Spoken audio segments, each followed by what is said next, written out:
Asih, Asih, ayo, aku di sini Asih. Seperti anak muda lainnya, Kalau boleh tahu, Asih dari mana Asih asalnya? Maaf, Pak. Saya adalah orang desa, Pak. Ayah saya seorang petani. Rumah saya tidak jauh dari gunung tertinggi di pulau ini, Pak. Ikuti terus cerita-cerita menarik dari kami. Cintai budaya kita dan literasi. Selamat menyaksikan, like, komen, subscribe, dan share. kisah cinta pertama bersemi kembali. Anong adalah seorang pemuda yang jatuh cinta kepada temannya Asih.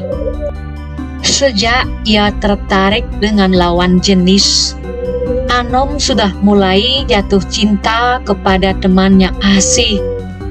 Demikian juga Asih sangat mencintai Anom. Suatu hari, mereka pun berangkat ke suatu tempat. Asih, Asih, ayo, aku di sini Asih. Seperti anak muda lainnya, ia pun berencana melakukan rekreasi ke suatu tempat yang sudah ia sama-sama setujui. Setelah itu, Asih akan diajak oleh Anom mampir ke rumahnya untuk diperkenalkan kepada orang tuanya. Anom, aku ikut kamu saja, Anom. Tetapi ku minta jangan terlalu lama lah. Nanti juga orang tuaku khawatir. Di samping itu, aku takut kalau kamu mengajak mampir ke rumahmu. Aku adalah gadis desa. Jangan-jangan kamu dimarahi orang tuamu. Ayo, ikut saja, tak usah banyak prasangka lah. Mereka pun akhirnya mengunjungi tempat-tempat indah yang mereka telah sepakati, mulai alam pedesaan, ada juga pegunungan, dan akhirnya mampir di rumah Anom. Asih, ini rumahku Asih. Marilah kita mampir sebentar, biar orang tuaku tahu Asih. Asih pun diperkenalkan oleh Anom kepada orang tuanya. Banyak pertanyaan dari orang tua Anom, sehingga Asih sampai kewalahan untuk menjawabnya. Selamat datang di keluarga kami Asih. Untuk diketahui, Bapak adalah orang tuanya Anom. Kalau boleh tahu, Asih dari mana Asih asalnya? Maaf, Pak. Saya adalah orang desa, Pak. Ayah saya seorang petani. Rumah saya tidak jauh dari gunung tertinggi di pulau ini, Pak. Di sanalah saya tinggal. Asih tamatan apa Asih? Dan apakah Asih sudah bekerja sekarang ini? Banyak sekali pertanyaan-pertanyaan yang diajukan oleh ayah Anom kepada Asih. Sampai-sampai Asih merasa malu. Bahkan layaknya sebagai seorang polisi yang sedang menginterogasi tahanan. Seperti itulah yang dilakukan oleh ayah Anom kepada Asih. Sebenarnya Asih sangat sakit dadanya dan malu mendengar pertanyaan-pertanyaan seperti itu karena Anom adalah keluarga terpandang di desanya. Pak, janganlah bertanya seperti itu, Pak. Ada hal-hal yang sangat pribadi sifatnya yang Bapak tanyakan. Generasi muda sekarang sangat sensitif, Pak. Dia bisa membedakan mana pertanyaan yang harusnya tidak bisa ditanyakan. Bapak sudah keterlaluan itu, Pak. Saya tidak mengajari Bapak Janganlah seperti itu bertanya kepada orang lain, Pak. Beberapa hari kemudian, Anom dipanggil khusus oleh ayahnya. Anom, ini adalah hal khusus dan sangat penting ayah sampaikan kepadamu, bahwa ayah telah banyak bertanya kepada calonmu itu. Kamu sesungguhnya tidak bisa menghormati keluarga ini. Kamu tahu, keluarga ini adalah keluarga terpandang di desa ini. Sangat memalukan, Anom. Kamu mengajak gadis desa yang tidak tahu apa. Padahal, ia hanyalah anak seorang petani, tidak berpendidikan tinggi. Itu harus kamu pertimbangkan, Anom. Mencari calon istri itu ada kriterianya, bibit, bobot, bebet, agar kamu pahami bagaimana generasi kita yang akan datang. Kalau sampai kamu mengambil dia sebagai istrimu, ayah tidak setuju. Itu adalah Puspa yang juga ada di tetangga kita. Ia adalah gadis yang bermartabat, berpendidikan tinggi.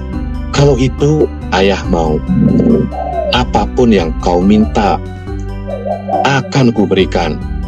Nikahi dia. Akan ayah lakukan upacara besar-besaran, semeriah mungkin. Ayah akan dukung itu semua.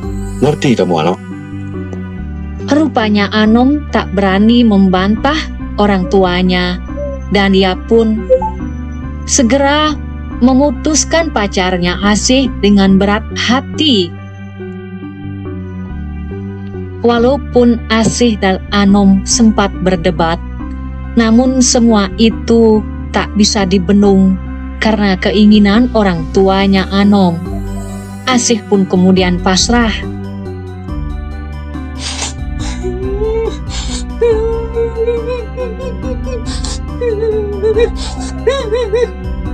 Ternyata di zaman sekarang ini masih ada orang tua yang berpikiran seperti zaman dulu. Lebih baiklah aku tidak melanjutkan hubungan ini, karena harga diriku sudah dikoyak-koyak. Sepertinya aku bukanlah manusia yang selevel. Akan kubuktikan nanti bahwa derajat manusia itu sesungguhnya sama, selalu mencampakkan orang. Aku harus tegar. Aku harus tegar. Kini Anom telah menikah dengan Puspa yang juga pilihan ayahnya. Nak Puspa, kau sekarang adalah menantuku bersama dengan anakku Anom. Semua akan kuserahkan kepada dirimu apa yang ada di rumah ini, karena ayah sangat percaya kepadamu berdua, terutama Puspa. Pendidikanmu cukup memadai, dan apa nanti yang ada di sini kamulah yang mengurusnya semua. Upacara besar akan ayah adakan sebagai rasa syukur ayah kepada Tuhan Yang Maha Esa. Iya, baiklah ayah mertua. Semuanya akan kulakukan. Semoga berhasil ayah. Aku dan Anom akan mengusahakan. Kini upacara besar pun telah digelar, bahkan sangat meriah sekali sebagai ungkapan terima kasih dari ayahnya Anom.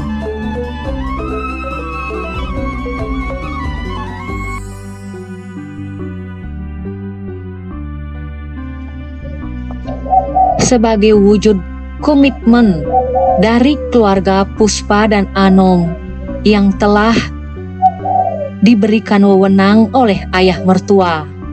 Maka setelah upacara besar, tentu sangat banyak menghabiskan biaya. Ia kini perlu menambah modal agar usahanya bisa bertambah lebih bagus perkembangannya, yaitu melanjutkan usaha ayahnya di bidang peternakan. Anom dan istrinya sepakat untuk meminjam uang di BPR agar usahanya bisa berkembang. Ternyata Anom tidak menyadari Asih, mantan kekasihnya, bekerja di BPR itu khusus di bagian kredit.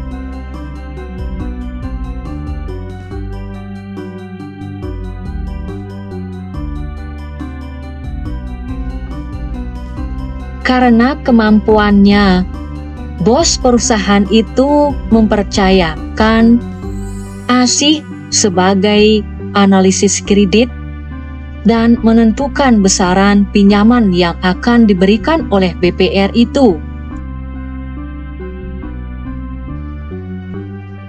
Permisi, selamat pagi. Selamat pagi, ada yang bisa saya bantu? Asih dan Anom sama-sama terkejut ketika ia memandang wajahnya masing-masing. Ia pun kemudian mulai mengobrol layaknya seperti apa yang pernah mereka lakukan. Masalah kredit itu nanti belakangan. Ia sangat senang bertemu dengan mantan kekasihnya itu karena Anom memang sangat mencintai Asih. Hanya saja ayahnya yang kurang setuju. Asih, setelah jam kantor nanti kita bertemu ya. Sementara istri Anom menunggu dengan gelisah di rumahnya. Ia merasakan keganjilan. Kenapa sampai sore suaminya Anom belum juga datang? Ia khawatir akan hal-hal yang tidak diinginkan. Seperti biasanya, orang mengurus kredit paling sampai tengah hari. Ia pun mulai bingung.